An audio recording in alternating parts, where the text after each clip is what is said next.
안녕하십니까. 광주대학의 이용교 교수입니다. 사회복지사 자격이 왜 필요하고 또 사회복지사 1급 시험에 합격하기 위해서는 어떻게 공부하면 좋은지 이런 걸 중심으로 제가 한마디 하고 잠깐 쉬었다가 이제 사회복지사를 취득했다면 어떤 분야에서 어떻게 일하면 좋을지에 대해서 얘기해 보는 시간을 갖도록 하겠습니다. 여러분들이 알다시피 사회복지사 자격증은 1970년에 사회복지사업 종사자라는 이름으로 시작이 되었습니다. 사회복지사업 종사자. 이후 사회복지사업 종사자라는 자격이 전문 자격으로는 좀 그렇지 않느냐라는 의견이 있고, 또 대학에서 사회복지를 공부하는 사람이 늘어나면서 이제 1983년부터 사회복지사라는 용어를 쓰기 시작했어요. 그리고 1급, 2급, 3급 이렇게 분류가 되어서 대체로 대학에서 사회복지를 전공한 사람은 사회복지사 1급, 전문대학에서 사회복지를 전공한 사람은 사회복지사 2급, 그리고 국립사회복지연수원에서 단기로 연수를 해서 취득한 사람은 3급을 취득한 경우가 많았습니다. 그러다가 이제 사회복지사 자격을 이제 국가시험에 합격한 사람에게만 1급을 주자라는 여론이 형성이 되어서 이제 2003년부터서는 대학이나 대학원 전문대학에서 취득한 사람 모두 2급 자격을 취득할 수 있게 하고, 그리고 대학이나 대학원을 졸업한 사람은 바로 1급 시험에 응시할 수 있고, 그리고 전문대학에서 취득한 사람의 경우에는 사회복지 사업에 1년 이상 종사한 사람만 1급 시험에 볼 수 있도록 이렇게 바뀌었습니다. 그래서 이제 아무래도 여러분들이 왜 사회복지사 자격이 필요한지, 또 사회복지사 1급 국가시험에 합격하려면 어떻게 준비해야 하는지 하는 질문을 많이 해요. 우리나라의 사회복지사업법은 사회복지사 자격을 규정하고 있고, 이 사회복지사업에 종사하는 사람은 사회복지사 자격을 취득하도록 이렇게 되어 있습니다. 물론 사회복지사업에 종사하는 모든 사람이 사회복지사 자격을 취득할 필요는 없죠. 그렇지만 시설장이라든지 직원 중에 사회복지 업무를 하는 사람들은 반드시 사회복지사 자격이 있어야 됩니다. 뿐만 아니라 아마 여러분들이 복지관이나 노인복지시설, 장애인복지시설 이런 데에 가서 보면 사회복지사가 아닌 물리치료사나 간호사나 등 다양한 이제 전문직이 있습니다만, 역시 사회복지 업무를 하는 사람의 핵심 업무는 사회복지사가 이제 주도한다라고 볼 수 있습니다. 그래서 현재는 대체로 4년제 대학에서 사회복지를 공부하는 사람, 또 대학원에서 사회복지를 공부하는 사람, 전문대학에서 사회복지를 공부하는 사람, 또 학점은행제 등을 통해서 독학사를 취득하는 사람들이 적지 않아 있습니다. 그래서 사회복지사가 되는 어떤 경로는 매우 다양하죠. 경로는 매우 다양한데, 이제 최근에 사회복지사 자격의 변화가 일어나고 있는데요. 그 중에 과거에는 필수 과목 10과목에 선택 과목 4과목 이상을 이수를 하면 이제 자격을 취득할 수 있도록 했다가, 지금은 필수 과목 10과목은 그대로이지만 선택 과목은 7과목 이상을 취득해야 사회복지사 자격을 이렇게 이수를 해야 취득할 수 있도록 바뀌었죠.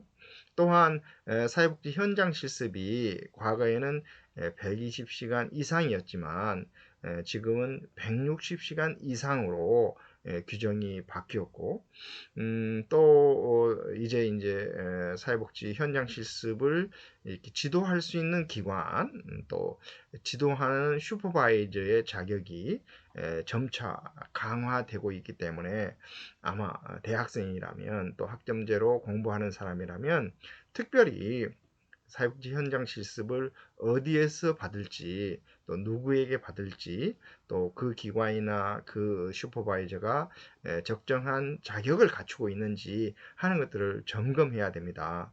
예를 들면 슈퍼바이저가 되려면 1급으로서 3년 이상 경력이 있거나 2급으로서 5년 이상 경력이 있어야 된다든지 하는 그런 이제 규정들이 있는데, 사실은 이런 규정들을 잘 갖추어서 실습 지도를 하는 기관들을 가야지, 그렇지 않고 뭐좀 허술한 데를 갔다가 나중에 실습이 이렇게 법령이나 지침에 맞지 않다는 이유로 점수가 안 나오거나 그러게 되면 설사 졸업을 했다 하더라도 자격증을 취득하지 못하는 경우가 있을 수 있습니다.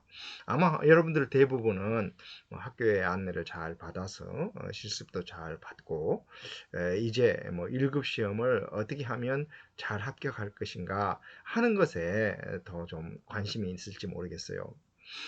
저는 사회복지사 1급 시험을 직접 출제한 경험이 있고, 또 관련 자격이라고 할 수 있는 청소년 상담사나 청소년 지도사 시험 출제를 해본 경험이 있습니다. 또한 뭐 사회복지사들이 유망 직업으로 생각하는 복지공무원, 뭐 이런 임용시험, 뭐 승진시험, 뭐 특별 임용시험 등 다양한 시험을 제가 출제한 경험에 바탕을 두어서 어떻게 하면 1급 시험에 합격하는 공부를 할 것인가 하는 얘기도 좀 해드리고 싶어요. 저는 무엇보다도 뭐 이렇게 1급 시험 준비를 하시는 분들에게는 꼭 시험에 합격해야 되겠다라는 간절한 소망이 있어야 된다고 봐요. 1급 시험이 처음 도입될 때에는 시험 본 사람 뭐 한 10명 중에 뭐 6명 내외 정도가 합격을 했어요. 근데 지금은 시험 본 사람들 중에 3명 혹은 4명 정도가 합격을 해요. 그러니까 초창기에는 시험 본 사람들의 한 3분의 2 가량이 합격을 했지만, 지금은 시험 본 사람 중에 뭐 한 3분의 1 정도만 합격을 하기 때문에 여러분들이 합격자의 범위에 들어갈 것인지 말 것인지 하는 것은 여러분들이 어떻게 준비하느냐에 따라서 다릅니다.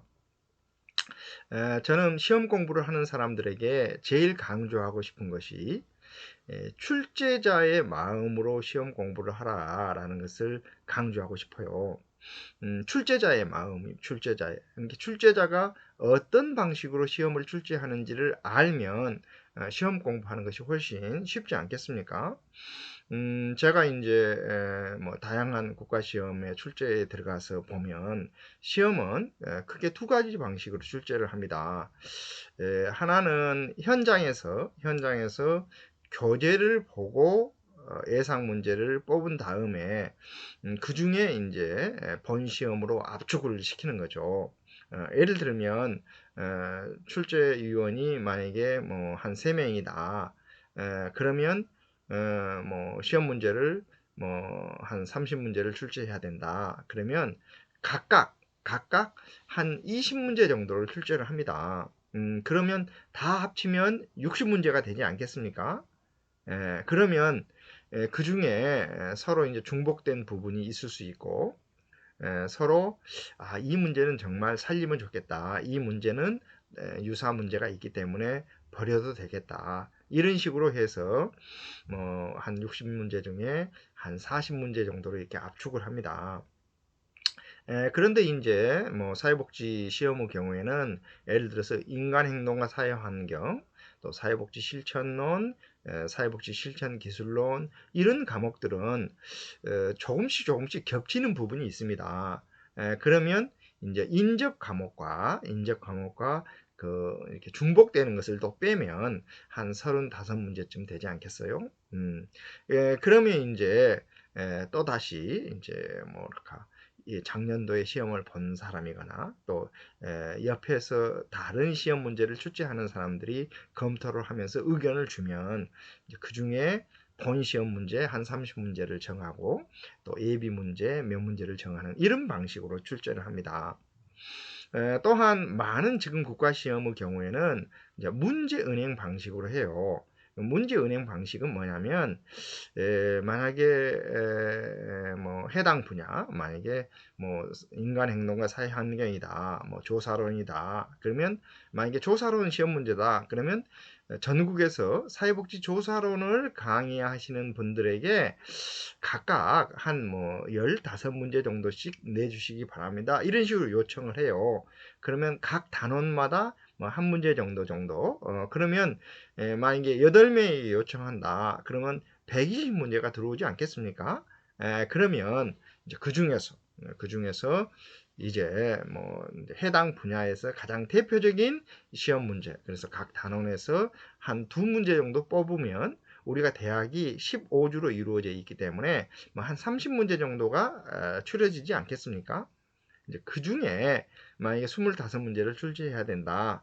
그러면 이제 25문제는 AB 시험 문제가 되고, 본 시험 문제가 되고, 5문제는 이제 AB 시험 문제가 되어서 이제 검토를 하는 그런 방식으로 하게 되는데, 설사 문제은행식으로 문제를 내더라도 누군가는 그 문제가 완성도가 있는지를 살펴보고, 특히 법제라든지 정책론 같은 경우에는 자꾸 법령이 바뀌고 또 세부 지침이 바뀌기 때문에 문제를 출제할 때의 시점에는 맞는 문제이지만 문제를 우리가 시험으로 볼 때에는 살짝 달라질 수도 있기 때문에 이제 그런 것들을 점검을 해요. 자, 그런데 이제 출제자의 마음으로 여러분들이 공부를 한다라고 하면 가장 중요한 것이 뭐냐? 시험 문제는 해당 단원에서 가장 중요한 사항이 문제로 출제가 됩니다. 그러니까 우리가 뭐 조사론의 문제에서 만약에 척도에 대한 문제다. 그러면 척도에 대한 문제는 거의 매년 나올 수밖에 없어요. 또한 조사론에서 중요한 것이 뭐 신뢰도 타당도다. 그럼 신뢰도 타당도 문제는 거의 매년 안 나올 수가 없습니다. 이유는 뭐냐면 조사론에서 가장 중요한 것은 어떤 척도를 사용할 것인가. 그리고 타당하고 신뢰로와야 자료로서 가치가 있잖아요. 그러니까 이렇게 중요한 문제는 계속 나오는 거예요. 그래서 대체로 우리가 시험 출제를 하거나 아니면 문제은행식으로 시험을 출제하도록 할 때 지침을 줍니다. 그래서 뭐 제1주차에서 예를 들면 뭐 25문제를 출제한다. 그러면 제1주차에서 한 문제 출제해 주세요. 제2주차에서 두 문제 출제해 주세요. 제15주차에서는 한 문제만 출제해 주세요. 또한 만약에 척도다. 그러면 척도의 유형에서 하나 출제해 주세요. 아니면 뭐 비율 이렇게 명목 척도나 서열 척도보다는 뭐 비율 척도 이런 것이 훨씬 이렇게 고급 통계에 사용할 수 있잖아요. 그러면 척도의 유형에서 한 문제, 그리고 뭐 비율 척도와 관련해서 한 문제, 이제 이런 식으로 이렇게 아예 그 출제 영역을 정해줍니다. 그렇기 때문에 여러분들이 이제 예상 문제를 보거나 과거의 기출 문제를 보는 것이 굉장히 중요합니다. 그래서 기출 문제를 보다 보면 대체로 어떤 과목은 주로 어떤 분야에서 시험 문제가 출제된다 하는 경향성을 파악할 수 있습니다. 또한 시험 문제 출제장에 들어가서 보면 주요 책을 주면서 반드시 예상 문제를 뽑을 때에는 시험 문제를 뽑을 때에는 어떤 책 몇 페이지에서 출제했다는 것을 반드시 표기하도록 되어 있습니다. 그런데 뭐 여러분들이 알다시피 인간 행동과 사회 환경, 뭐 조사론, 뭐 정책론, 행정론 이런 책들을 뭐 알라딘이나 이런 데에서 검색해 보면 뭐 수십 권의 책들이 검색이 됩니다. 그런데 그 수십 권의 책이 다 출제장에 있는 것은 아니에요. 그래서 시험 출제장에 가서 보면 대체로 해당 분야를 대표하는 서적들이 대개 시험장에 비치가 되어 있습니다. 예를 들면 뭐 제가 최근에 조사는 안 해봤습니다만 뭐 알라딘에 들어가서 인간 행동과 사회 환경을 검색한다. 그러면 뭐 한 50종 정도의 책은 나올 거예요. 그러면 그 50종이 다 출제장에 있지 않고 그 분야에서 가장 많은 사람들이 읽을 것으로 예측되는, 즉 뭐 세일 포인트가 높다든지 또 사회적 지명도가 높다든지 하는 책 한 5종 정도가 있어요.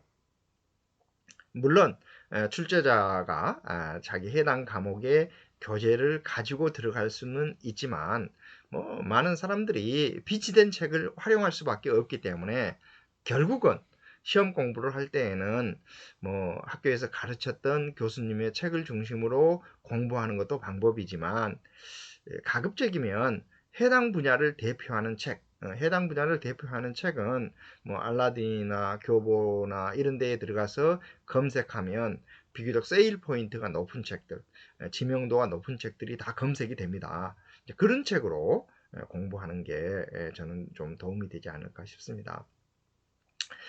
또한 출제자들에게는 반드시 난이도를 조정하도록 요구를 받습니다. 난이도. 그러니까 10문제를 낸다. 그러면 한 3문제 정도는 좀 어렵게, 한 서너 문제 정도는 쉽게, 한 3문제 정도는 중간 정도의 난이도로 시험 문제를 출제하게 해요. 그 이유는 누구든지 해당 분야의 기초 지식만 있으면 뭐 한 40% 정도는 이렇게 맞출 수 있는 문제를 출제하는 거죠. 그 다음에 꽤 열심히 공부하는 사람이 상위 30%를 맞히는 거죠. 그렇기 때문에 어떻게 보면 여러분들이 시험 과목이 여러 과목이기 때문에 내가 좀 합격할 정도로만 공부를 한다. 이렇게 요령껏 생각한다면 고루 공부를 해야 돼요. 고루. 고루. 왜냐하면 특정 과목에서 점수가 많이 나온다고 하더라도 어려운 문제를 다 알아맞히기는 어렵습니다.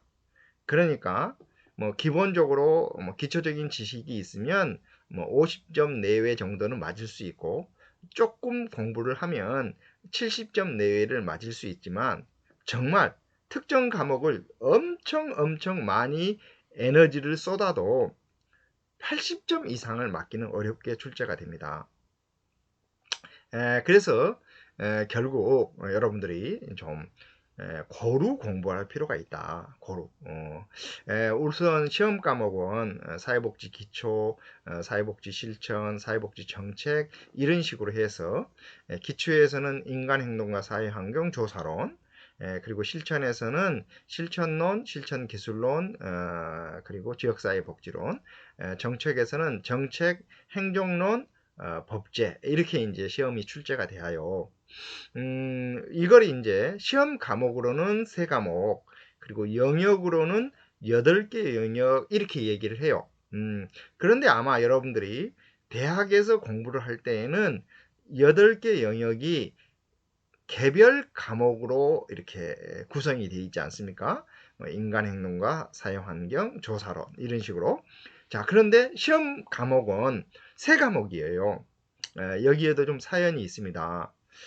사회복지사 1급 국가시험이 처음 도입될 때에는 필수 과목 8과목과 선택 과목을 몇 과목, 한 2과목 정도로 이렇게 시험을 보도록 했었죠.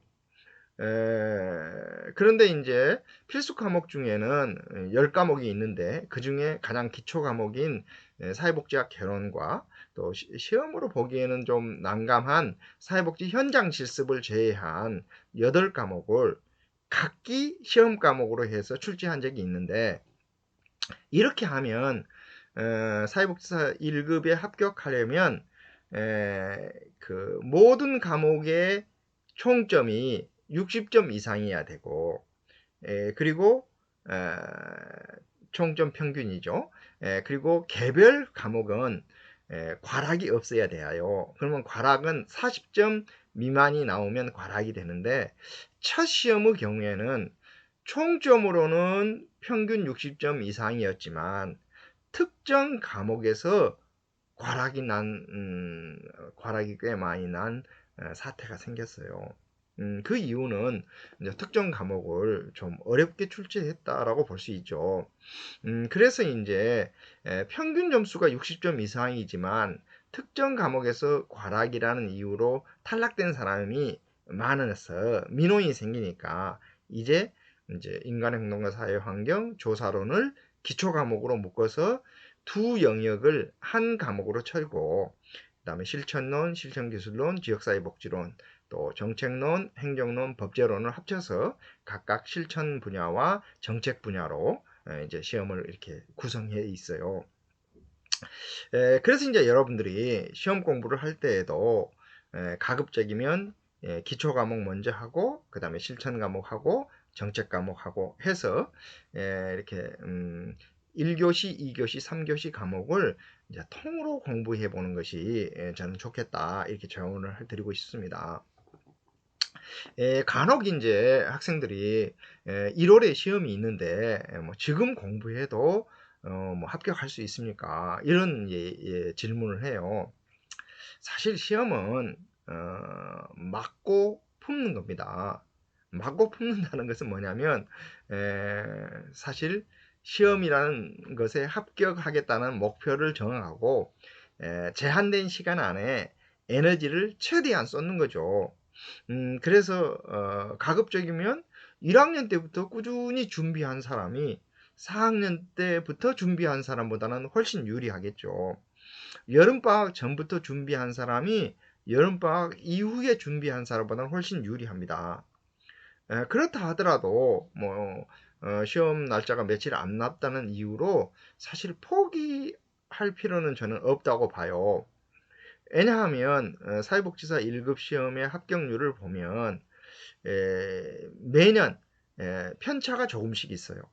쉽게 말해서 응시자의 한 60% 정도가 합격한 해도 있고 또 한 40%가 합격한 해도 있고 그러다가 좀 어렵네 하면 50%로 올라갈 때도 있고 좀 쉽네 그러면 30%로 떨어지기도 해요. 그러니까 뭐 지금 포기를 하고 내년에 더 열심히 공부해 가지고 합격하겠다. 이거 뭐 올해 합격하지 못한 사람이 내년에 공부해 가지고 합격할 가능성은 더욱 희박합니다. 그렇기 때문에 저는 뭐 4년 이제 대학에서 만약에 공부하는 사람이다. 그러면 무조건 4학년 때에는 시험 준비를 시작을 하고 지금이라도 몇 달 남는 지금이라도 저는 공부를 열심히 할 필요가 있다라고 생각을 해요. 그리고 뭐 혹시 열심히 했지만 불합격하면 그것만큼은 그래도 공부를 한 것이기 때문에 다음 해에 합격할 가능성이 높지만 미리 포기를 하면 다음 해에 합격할 가능성도 훨씬 떨어지게 되죠. 그러면 어떻게 공부를 할 것이냐? 음, 교재를 충실히 읽고 문제풀이를 하고 다시 요약본을 읽고 문제풀이를 하고 저는 이런 방식이 어떨까 싶어요. 그러니까 우선 모든 과목은 기초를 튼튼히 하면 대개 60점 정도는 맞을 수 있도록 출제가 되어요. 기초를 튼튼히 공부하면. 그러니까 모든 과목에서 기초를 튼튼히 하기 위해서 교재를 읽는 거죠.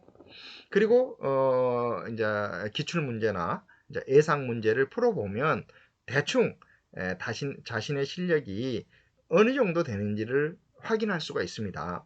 예를 들어서 100점 만점에 뭐 60점대는 되는 것 같다, 70점대는 되는 것 같다, 80점대 되는 것 같다. 사실 80점대쯤 되면 어떤 시험 문제가 나와도 합격할 수 있습니다. 그런데 이제 대부분의 학생들은 한 50점대에서 60점대 사이에 왔다 갔다 해요.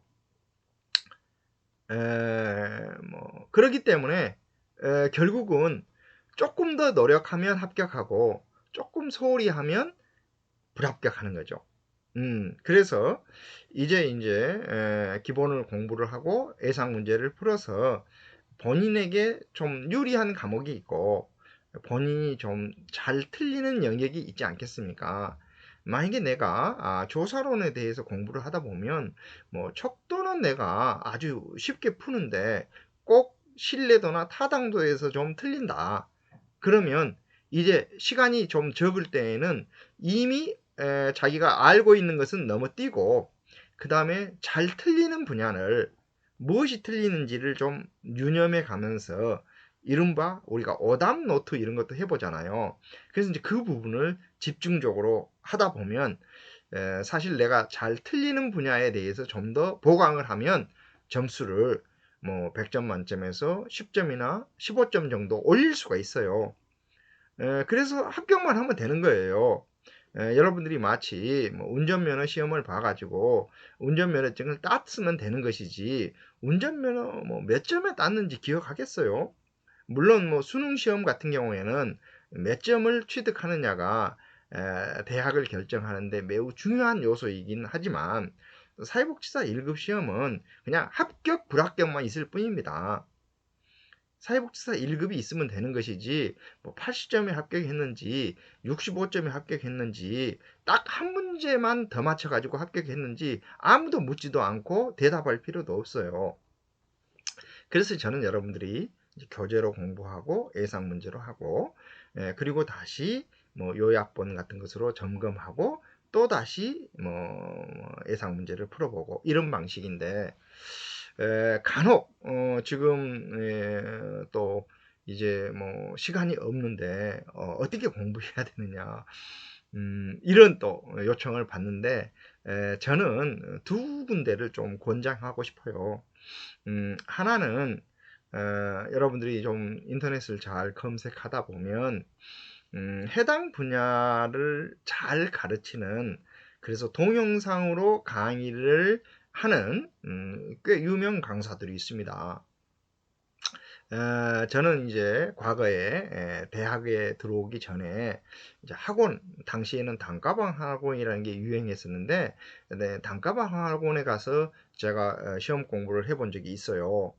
뭐 지금도 그런 뭐 영어 공부를 하는지 모르겠습니다만 제가 이제 영어 공부를 할 때에는 뭐 정통 종합 영어 뭐 또 무슨 뭐 수학의 정석 뭐 이런 걸 가지고 공부를 한 적이 있었는데 진짜 유명한 학원 강사는 정말 쪽집게처럼 가르쳐 줍니다.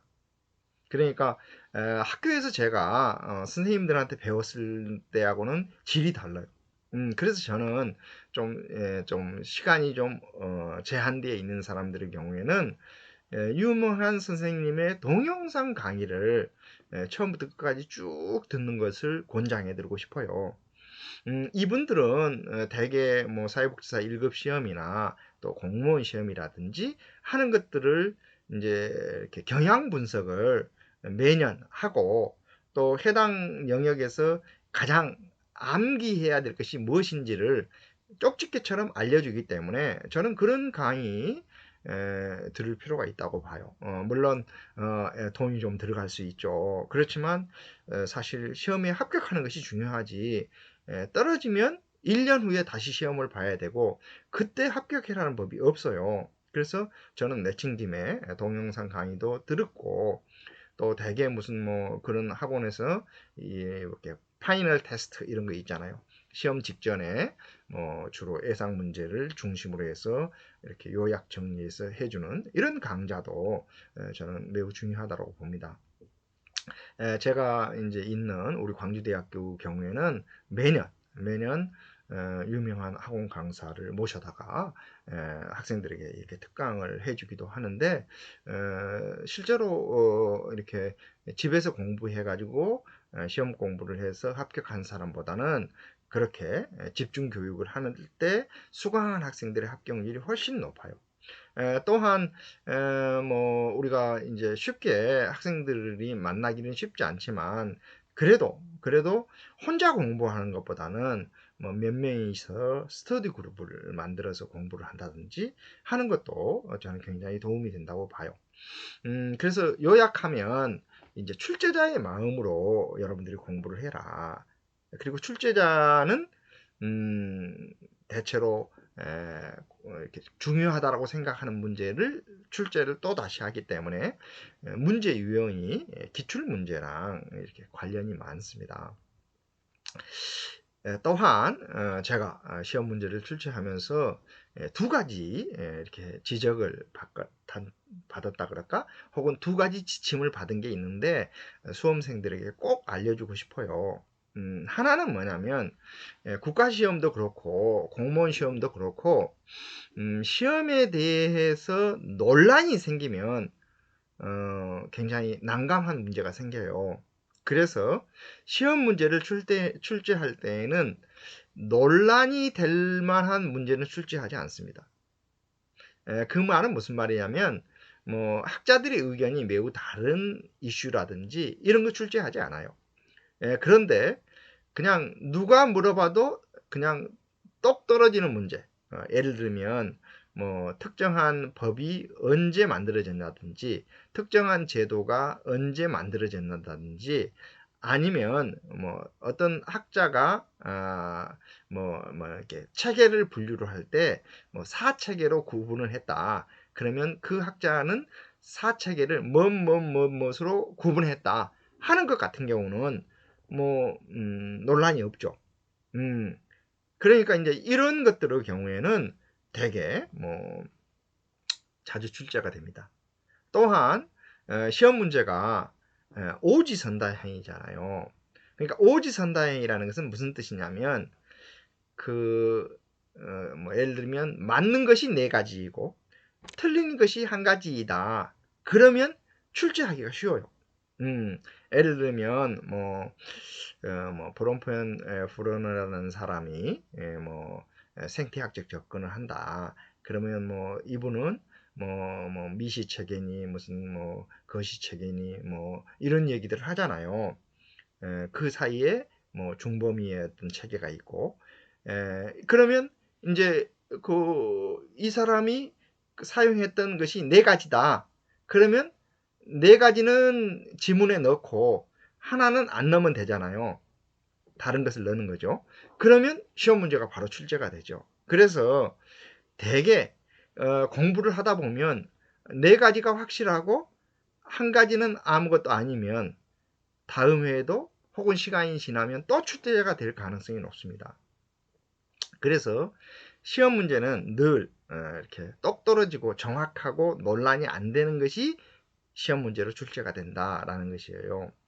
두 번째 이제 여러분들이 정말 주의해야 될 것이 모든 시험 문제에는 매력적인 오답을 넣도록 지시를 받습니다.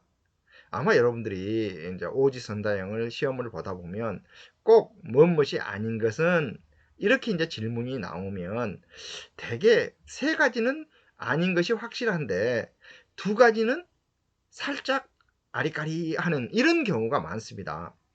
그 중에 하나는 정답이고 하나는 매력적인 오답이에요.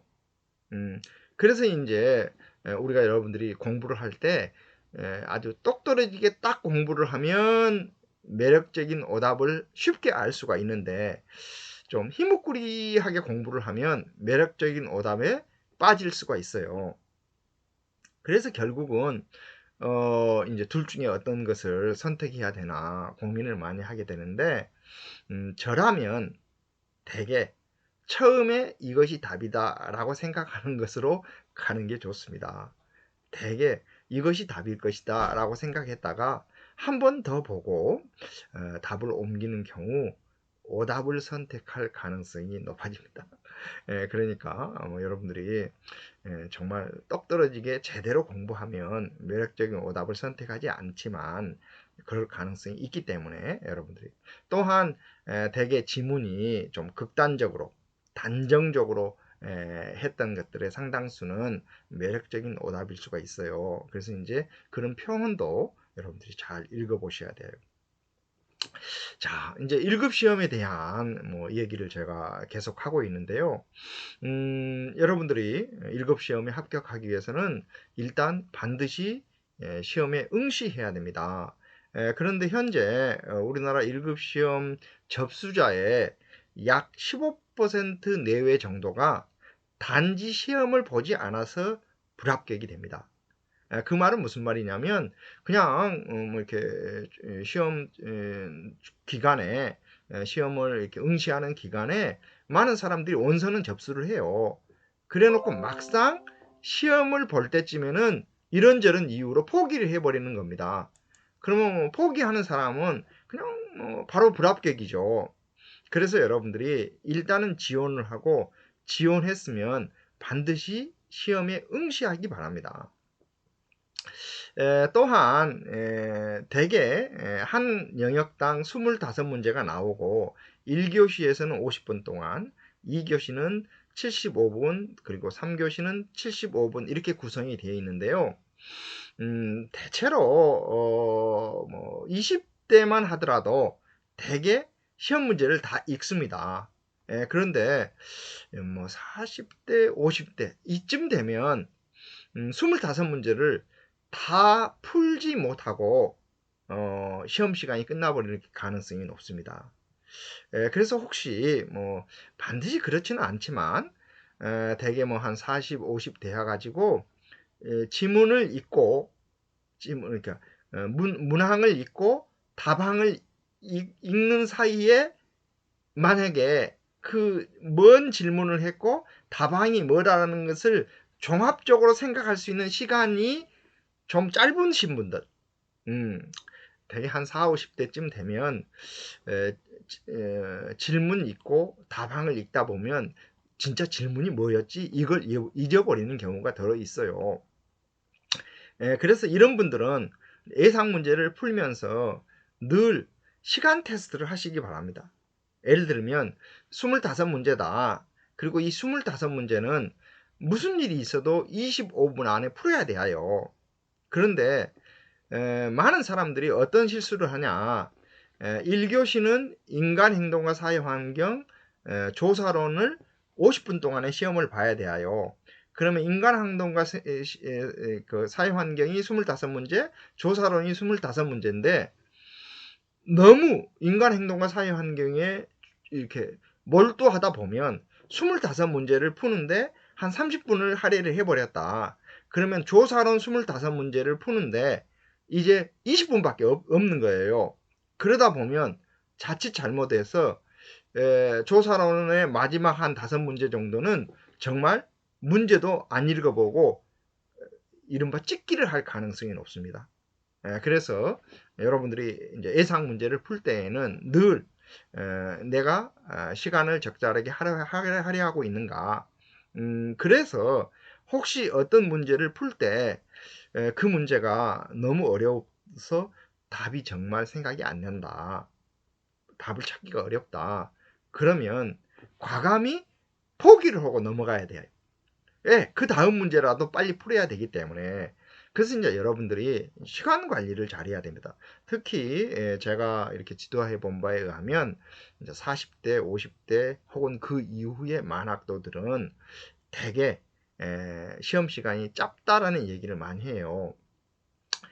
그래서 혹시 이제 여러분들이 시험을 쭉 보다 보면 그래도 뭐 한 2, 3분이라도 남았다. 그러면 그 못 풀었던 문제를 다시 한번 읽어본다든지 이런 방식으로 하고 가급적이면 그 이렇게 한 문제당 1분을 넘지 않는 범위 내에서 여러분들이 꼭 풀어주시기 바랍니다.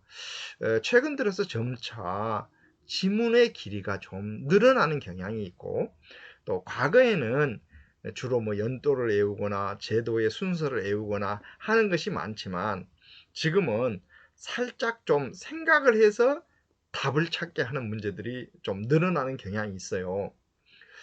사실 뭐 암기하는 것도 어려운데 시험을 볼 때 생각까지 해가면서 시험을 본다는 것은 사실 좀 어렵죠. 그런데 1급 시험이 지금 2003년도부터 시행이 됐기 때문에 거의 이제 한 20년 됐잖아요. 그렇기 때문에 과거보다 시험 문제가 조금씩 어려워지는 경향이 있어요.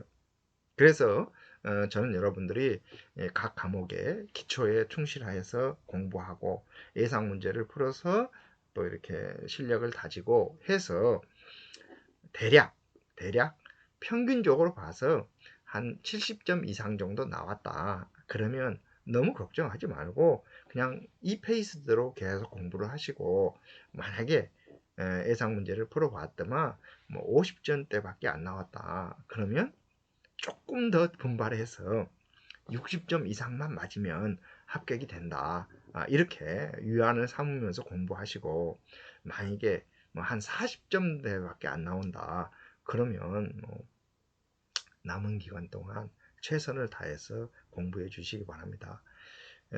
그리고 합격률은 난이도와 관련이 높기 때문에 올해 쉽게 나올지 내년에 쉽게 나올지는 알 수가 없어요. 그래서 그냥 시험 기회가 주어질 때 최선을 다해서 공부해 주시기 바랍니다.